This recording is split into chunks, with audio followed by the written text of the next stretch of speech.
show of hands for how many of you want to die a slow, painful death caused by disease? 1%. Okay, that's a little weird, but each their own. This is our fate if we allow countries around the world to use biological weapons during warfare.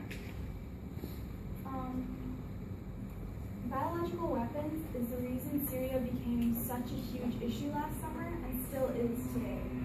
I became interested in this because I took AP Government last year, and our teacher was a little unorthodox in teaching us the policies.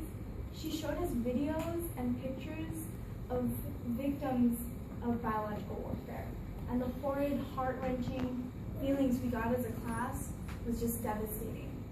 And we went on to study the policies.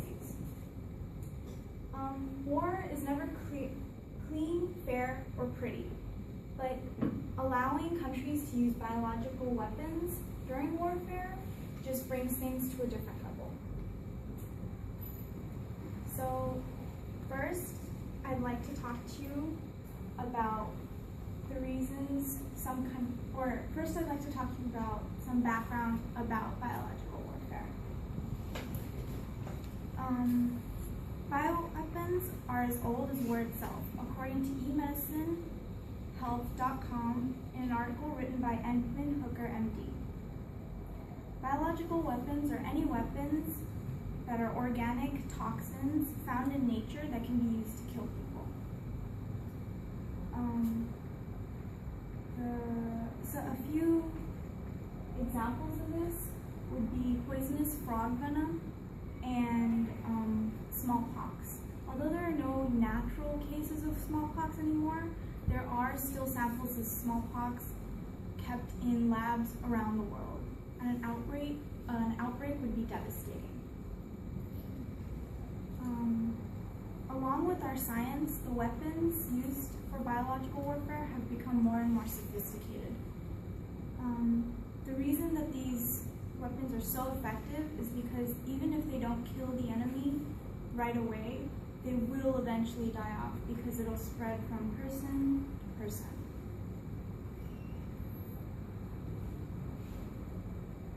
I'm sorry. The most recent or the most popular known case of biological warfare was during World War II.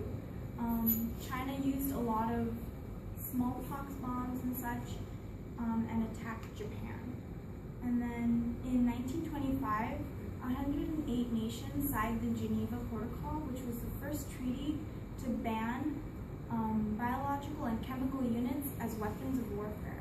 Unfortunately, this document was never verified, but the issues that it stood for and the principle that it stood for has become an unspoken rule of war. In the article History of Biological Warfare, written by Professor Johnson, President Nixon terminated all of the US's offensive biological warfare programs in 1970, but it was only offensive. We still have defensive programs that are in effect to this day. Now that you all have a better understanding of the background on biological warfare, I'd like to tell you about some of the reasons countries support biological warfare. Biological weapons are the poor man's atom bomb, stated by news.stanford.edu in an article written by Stephen Blocks in the American Scientist, which is a science journal. The most common reason that countries want to use biological weapons is because they're very easy to produce and very cheap.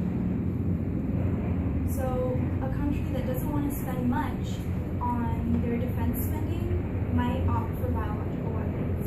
And the US spends the most on our defense and offensive, like our war programs, compared to the next 3 countries combined. Whereas bombs can only kill like a few hundred at best, but if you release biological weapons, not only will they affect the immediate area, those people will become contagious affecting those around them, and it'll spread from person to person. It can affect not only a population, but countries, continents, and eventually, if it gets that far, the rest of the world. Biological weapons are also very easy to store and produce. All you need really is a container, maybe a fridge, and the know-how to make these weapons, and you're good to go. They're also very easy to disperse. Now that I've spoken to you about some of the reasons that countries want to use them, I'd like to speak to you about some of the reasons we shouldn't be using biological weapons. Biological weapons are inhumane and immoral. Not only dangerous to us, but they're also dangerous at a global level. The effects of biological weapons last much longer than any other types of weapons. They can affect generations to come. They don't differentiate between children, men, women, innocent or guilty. They just kill everybody in their path.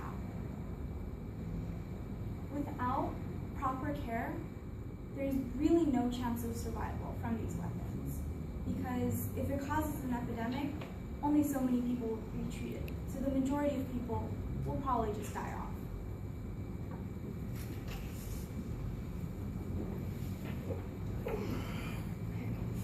I hope I've enlightened you all a little bit more about the dangers of biological weapons and why we shouldn't be using them.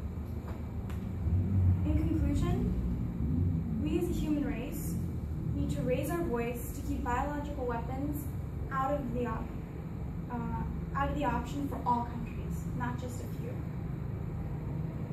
First, I talked to you about the background, then I gave you the pros, and then I gave you the cons. Next time an issue like Syria arises, make sure your voice is known. Don't let our race die out.